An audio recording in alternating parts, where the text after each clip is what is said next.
नमस्कार विद्यार्थी मित्रांनो, आज आपण पाहणार आहोत 30 अंश, 60 अंश आणि 90 अंशाचे प्रमेय. ओके, गेल्या अनेक दिवसांपासून मला आपल्या ज्या व्हिडिओ चॅनलवरती आहेत बऱ्याच विद्यार्थ्यांच्या रिक्वेस्ट आल्या की सर आम्हाला 30, 60, 90चं प्रमेय जे आहे ते सोडवून दाखवा.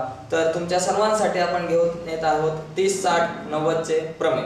खूप महत्त्वाचं आहे आणि 5 गुणांसाठी विचारलं जाऊ शकतं विचारलं तर ते प्रमेय काय आहे. कुठल्याही प्रमेयामध्ये सर्वात पहिलं आपल्याला पक्ष, आकृती, सर्वात अगोदर आकृती, यानंतर पक्ष, साध्य आणि मग रचना आणि मग सिद्धता, या पायऱ्यांमधून जावं लागतं.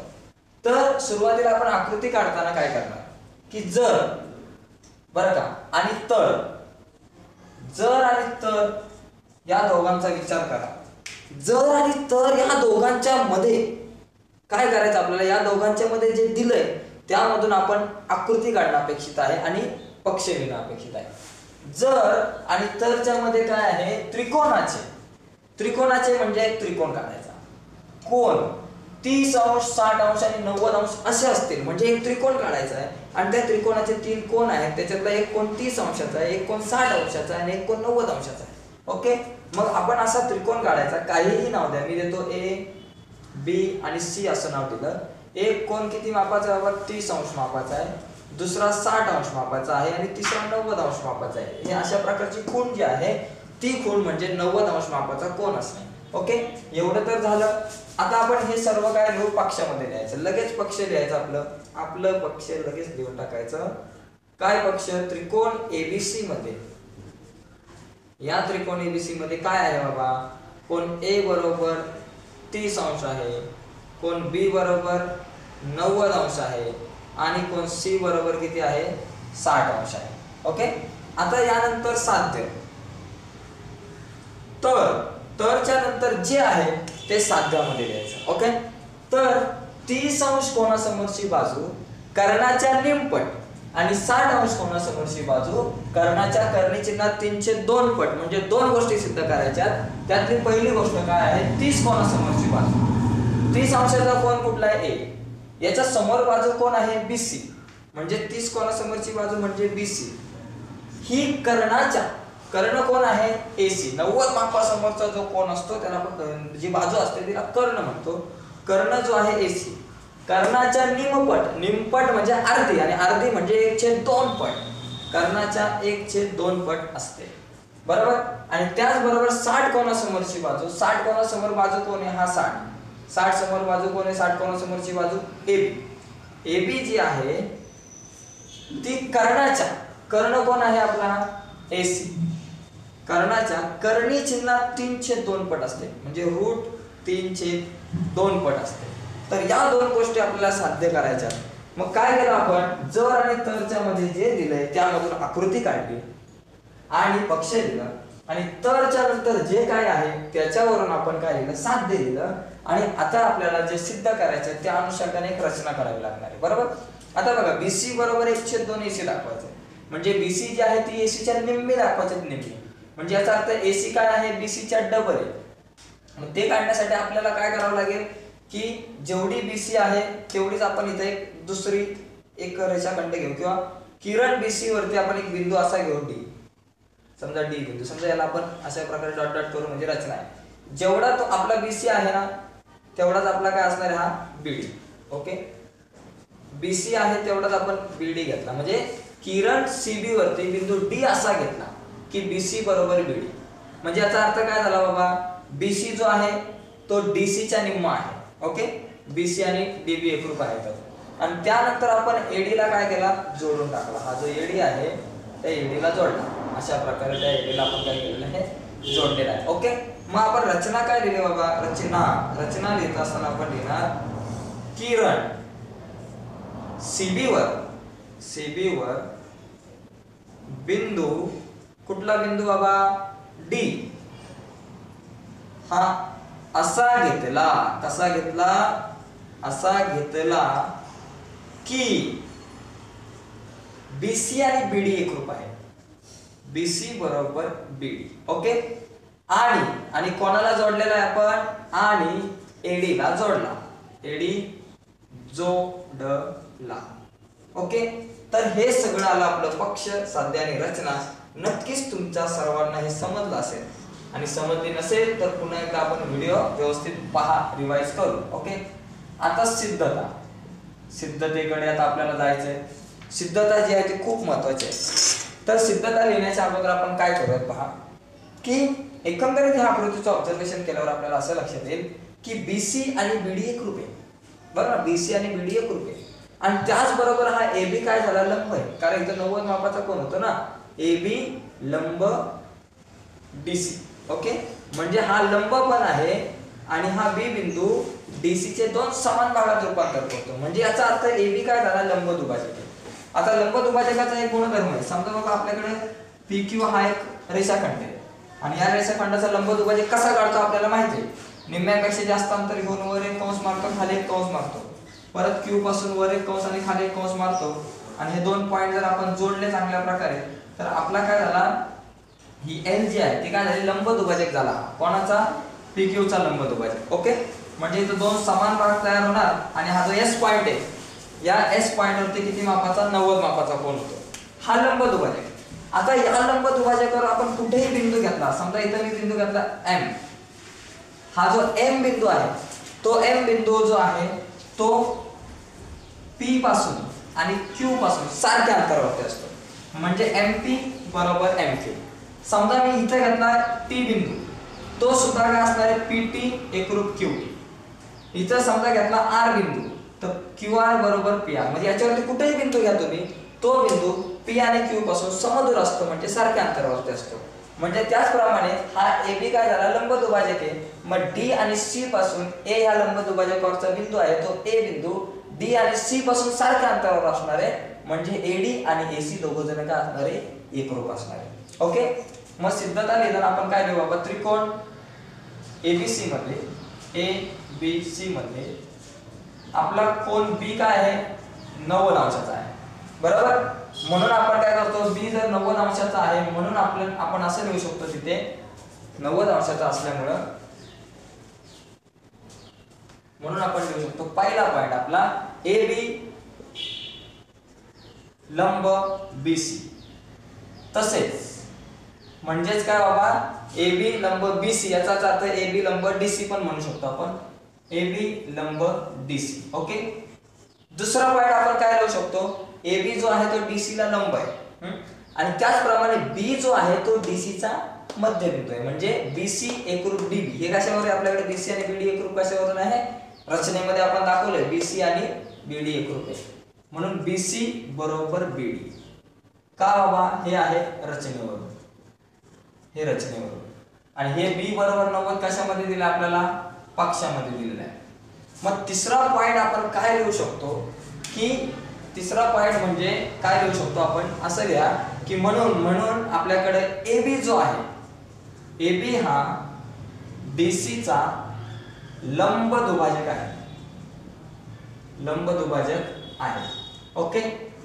का लंब दुभाजक आहे, कारण ए बी लंब डीसी आहे आणि बीडी एकरूप बीसी आहे, म्हणून हा झाला लंब दुभाजक. आणि लंब दुभाजकावरील कुठलाही बिंदू हा अंत्यबिंदू पासून समदूर असतो. म्हणजे ए बिंदू डी पासून आणि सी पासून सारख्या अंतरावर आहे, याचा अर्थ एडी आणि एसी दोघं जण एकरूप आहेत. म्हणून आपण लिहू शकतो की बाबा एडी एकरूप, की बाबा म्हणून आपण लिहू शकतो की एडी बरोबर एसी. ओके. काय बाबा, लंब दुभाजकाचे प्रमेय, यालाच आपण म्हणतो लंब दुभाजकाचे प्रमेय, आपण याला म्हणतो. यानंतर आपण लिहू शकतो बाबा त्रिकोण ए डी सी मध्ये. आता त्रिकोण एडीसी मध्ये, त्रिकोण ए डी सी मध्ये हा जो मोठा त्रिकोण एडीसी आहे, या त्रिकोण एडीसी मध्ये बघा हा मधला लंब जो आहे तो जाऊ द्या.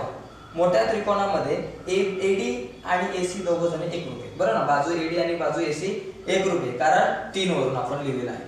चौथा पॉइंट लिहू आपण, बाजू एडी एकरूप बाजू एसी. कारण काय बाबा, 3 वरून. ओके. म्हणून पाचवा मुद्दा, जर एडी आणि एसी दोन बाजू एकरूप असतील मग त्रिकोणामध्ये एकरूप बाजू समोरचे कोण एकरूप असतात. आपल्याला माहिती आहे, जर दोन बाजू एकरूप असतील तर त्या एकरूप बाजू समोरचे कोण एकरूप असतात. म्हणजेच एडी समोरचा कोन सी आणि AC समोरचा कोन D दोन्ही कोन एकरूप आहे. म्हणून कोन C एकरूप कोन D. कारण काय? एकरूप बाजू समोरील कोन, एकरूप बाजू समोरील कोन, एकरूप बाजू समोरचे कोन कधीही एकरूप असतात. परंतु परंतु कोन C बरोबर 60 अंश आहे. बरोबर. म्हणून कोन D बरोबर किती मापाचा आला? C जर 60 मापाचा तर D पण किती आला? 60 मापाचा. मग या त्रिकोण ADC मध्ये कोन C 60 मापाचा, कोन D 60 मापाचा. मग हा जो कोन A जो आहे एवढा मोठा, तो A किती मापाचा झाला? त्रिकोणाच्या तीन कोनांच्या मापांची बेरीज 180 अंश असते. बरोबर. हा 60 आणि हा 60, 120 गेले 180 मधून. मग कोन A किती मापाचा झाला? तो सुद्धा 60 अंश मापाचा झाला. A म्हणजे DAC. त्याचं पूर्ण नाव लिहू वाटलं तर कोन DAC बरोबर किती? 60 अंश मापाचा. आता ह्या त्रिकोण ADC चे तीनही कोन 60 मापाचे आहे. म्हणजे तो कोन त्रिकोण जो आहे तो समभुज त्रिकोण आहे. समभुज त्रिकोणाचे तिन्ही कोन एकरूप आहेत ना, म्हणजे हा समभुज त्रिकोण आहे. म्हणून आपण 6वा पॉइंट लिहू शकतो. म्हणून त्रिकोण ADC हा कुठला त्रिकोण आहे?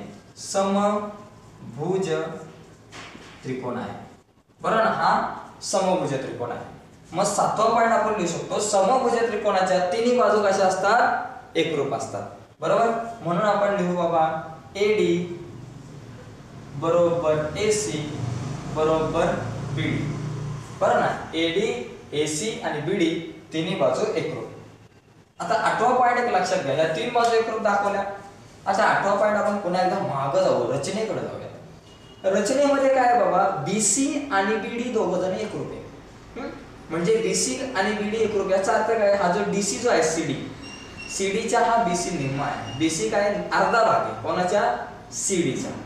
BC काय? अर्धा CD. आपण असं म्हणू शकतो की बाबा BC बरोबर अर्धा 1/2 CD. BC बरोबर 1/2 झाला CD. इथं जर आपण पाहिलं तर AD एकरूप, हा जो त्रिकोण ADC त्याच्यामध्ये आपण एक जरा गडबड केली बघा. AD एकरूप AC एकरूप DC आहे. चुकून BD झालं, DC आहे. ओके. आता BC बरोबर रचनेनुसार काय? BC जो आहे तो DC च्या काय? निम्मा भाग आहे. BC बरोबर 1/2 DC म्हणजेच CD. ओके. कशावरून? रचनावरून. लक्षात आलं? रचनेमध्ये काय दिलंय की BC जो आहे तो CD चा अर्धा भाग आहे, म्हणजे 1/2 DC. आता 7 आणि 8 चा विचार केला. BC बरोबर 1/2 CD. आपल्याला काय पाहिजे? BC बरोबर 1/2 AC पाहिजे.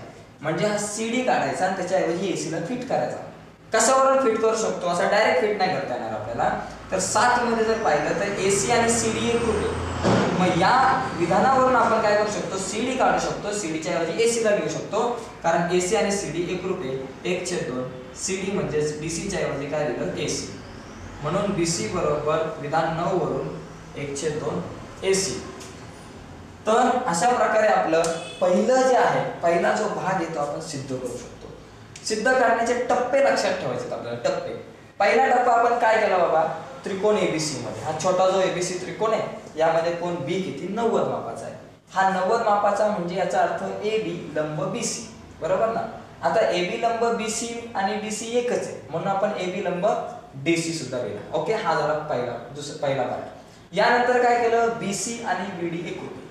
बरोबर. BC आणि BD एकरूप आहे कारण रचनेमध्ये आपण तसं केलेलं आहे. मग आता BC आणि BD एकरूप आहे आणि म्हणजे याचा अर्थ B काय झाला? मध्यबिंदू झाला. बरोबर. आणि AB लंब DC आहे. ओके. मग आता AB लंब DC आणि B मध्यबिंदू आहे. याचा अर्थ काय झाला? AD जो आहे तो DC चा काय झाला? लंबदुभाजक. मग लंबदुभाजकाच्या प्रमेयानुसार AD एकरूप AC. AD आणि AC आपण काय दाखवलं? दोघ जण एकरूप दाखवले. आता त्रिकोण ADC मध्ये, ह्या मोठ्या त्रिकोणामध्ये जर AC आणि AD एकरूप आहे तर त्या एकरूप बाजू समोरचे कोण एकरूप असतात हे दाखवलं. म्हणून AC समोरचा D आणि AD समोरचा C दोघ जण एकरूप. परंतु C जर 60 असेल तर D चं माप पण किती आलं? 60 आलं. C आणि D 60 आहे तर DAC हा जो एक जो कोण आहे तो किती आला? 60 मापाचा. कारण त्रिकोणाच्या तीन कोणाच्या मापाची बेरीज 180 अंश असते. यानंतर तिन्ही कोण 60 मापाचे म्हणजे तिन्ही कोण एकरूप आहे. तीन कोण एकरूप मग तो कुठला त्रिकोण झाला? समभुज त्रिकोण झाला. आणि समभुज त्रिकोणी म्हणून त्याच्या तिन्ही बाजू एकरूप. ओके, तीन बाजू एकरूप दाखवणं हे आपलं महत्त्वाचं टार्गेट होतं. त्यासाठीच एवढं सगळं रामायण केलं. मग तीन बाजू एकरूप दाखवल्यानंतर आपण रचनेमध्ये येऊया. रचना काय म्हणते की BC जो आहे तो DC च्या अर्धा आहे. बरोबर ना, BC बरोबर 1/2 DC. मग आता आपल्याला काय पाहिजे, BC बरोबर 1/2 AC पाहिजे. मग DC च्या ऐवजी AC लिहू शकतो, कारण DC आणि AC विधान 7 मध्ये एकरूप आहे. म्हणून आपण लिहिलं BC बरोबर 1/2 DC काढलं, त्याच्याऐवजी AC लिहिलं. कशावरून, विधान 7 व 8 वरून. 7 व 8 वरून. ओके, हा पहिला भाग झाला सिद्ध. दुसरा भाग सिद्ध करणं खूप सोपं आहे. सरळ आपला जो हा त्रिकोण आहे ABC मध्ये, काटकोन त्रिकोण ABC मध्ये पायथागोरसच्या प्रमेयानुसार, ओके, पायथागोरसच्या प्रमेयानुसार काय हवं सूत्र आहे आपलं, काटकोन त्रिकोणात पायथागोरसचं प्रमेय काय असतं, कर्ण वर्ग बरोबर बाजू वर्ग अधिक बाजू वर्ग. मग कर्ण कोण आहे, AC चा वर्ग बरोबर AB वर्ग अधिक BC वर्ग. म्हणून लिहू शकतो AC वर्ग बरोबर AB वर्ग अधिक BC चा वर्ग. सिद्ध काय करायचं आपल्याला, AB बरोबर कर्णी चिन्ह 3/2 AC. म्हणजे आपल्याला AC पाहिजे, AB पण पाहिजे. AC पाहिजे आणि AB पण पाहिजे. BC नकोय, मग BC ला काढून टाकला पाहिजे. BC नको, मग BC ला काढा. मग BC ला आपण कसं काढणार रे, AC चा वर्ग तर पाहिजे, AB चा वर्ग पण पाहिजे, अधिक BC काढायचं. मग BC काढून त्याच्या ऐवजी काय लिहू शकतो, 1/2 AC, जो AC आपल्याला हवाय. मग BC च्या ऐवजी काय लिहिणार, 1/2 AC. म्हणून BC चा वर्गाच्या ऐवजी 1/2 AC चा वर्ग. AC वर्ग जसाच्या तसा, AB वर्ग जसाच्या तसा अधिक AC गुणिले 1 AC, आणि AC चा वर्ग काय झाला, AC वर्ग, आणि 2 चा वर्ग किती झाला, 4. ओके, आता आपण काय करू, आपल्याला काय हवंय, AB एका बाजूला हवाय. मग AB ला त्याच्या बाजूलाच ठेवू एका बाजूला, आणि AC वर्ग भागिले 4 अधिक 1 बरोबर चिन्हाच्या पलीकडे गेले वजा. AC वर्ग जसाच्या तसा अधिक इकडे आले वजा AC चा वर्ग भागिले 4 बरोबर AB वर्ग जसाच्या तसा. आता तिरकस गुणाकार करू, 4 गुणिले AC वर्ग 4 AC वर्ग वजा AC चा वर्ग जसाच्या तसा, आणि भागिले 1 गुणिले AC वर्ग AC वर्ग, आणि 4 एके 4 बरोबर AB चा वर्ग. म्हणजे आपल्याकडे AB वर्ग काय आलं, 4 AC मधून 1 AC गेला, किती AC उरले, 3 AC उरले. 3 AC चा वर्ग भागिले 4. आता काय करू, आपल्याला AB चा वर्ग नकोय, आपल्याला फक्त AB हवे. मग AB काढण्यासाठी आपण काय करू, सर्वांची वर्गमूळ. AB च्या वर्गाचं वर्गमूळ AB, 3 चं वर्गमूळ किती, कर्णी चिन्ह 3 भागिले 4 चं वर्गमूळ किती, 2. ओके, आणि AC च्या वर्गाचं वर्गमूळ AC, म्हणजे AB बरोबर कर्णी चिन्ह 3/2 AC आपल्याला सिद्ध करता येतं. प्रमेय मोठा आहे 30-60-90 चं, परंतु टप्प्याटप्प्याने 2 टप्पे आहेत. पहिल्या टप्प्यामध्ये आपण काय दाखवलं, BC बरोबर 1/2 AC, आणि दुसऱ्या टप्प्यामध्ये दाखवलं AB बरोबर कर्णी चिन्ह 3/2 AC. तर दुसरं प्रमेय सिद्ध करण्यासाठी दुसरी गोष्ट सिद्ध करण्यासाठी काटकोन त्रिकोणामध्ये पायथागोरसच्या प्रमेयाचा वापर केला. फक्त या काटकोन त्रिकोणात पायथागोरसच्या प्रमेयाचं सूत्र लिहिलं, AC वर्ग बरोबर AB वर्ग अधिक BC वर्ग. ते सूत्र लिहिल्यानंतर काय करायचंय, हा BC नकोय, आपल्याला काय हवंय, AB BC आणि AC पाहिजे, सॉरी AB आणि AC पाहिजे, AB आणि AC हवाय, BC नकोय. मग BC काढून त्या BC ची किंमत 1/2 AC लिहिली, आणि आपण सोडवत गेलो, बरोबर ना, सोडवत गेलो, कॅल्क्युलेशन करत गेलो, उत्तर आपण शेवटी आणलेलं आहे. तर अशा प्रकारे हे जे प्रमेय आहे ते सिद्ध करू शकतो. आणखी जर तुमच्या काही शंका असतील किंवा काही क्वेरीज असतील तर तुम्ही आपला जो कमेंट्स बॉक्स आहे आपल्या YouTube चॅनलचा, त्याच्यामध्ये तुम्ही मला कमेंट्स करत जा. त्याचबरोबर तुम्ही मला फोनही करू शकता, मी खाली नंबर दिलेला आहे, त्या नंबरवरती तुम्ही मला कॉल करा किंवा व्हॉट्सअपवरती मेसेज पाठवा, सर आम्हाला असे प्रॉब्लेम्स आहेत आमचे, तर त्यावरती आपण नक्कीच प्रयत्न करू जास्तीत जास्त व्हिडिओज अपलोड करण्याचा. Okay, thank you.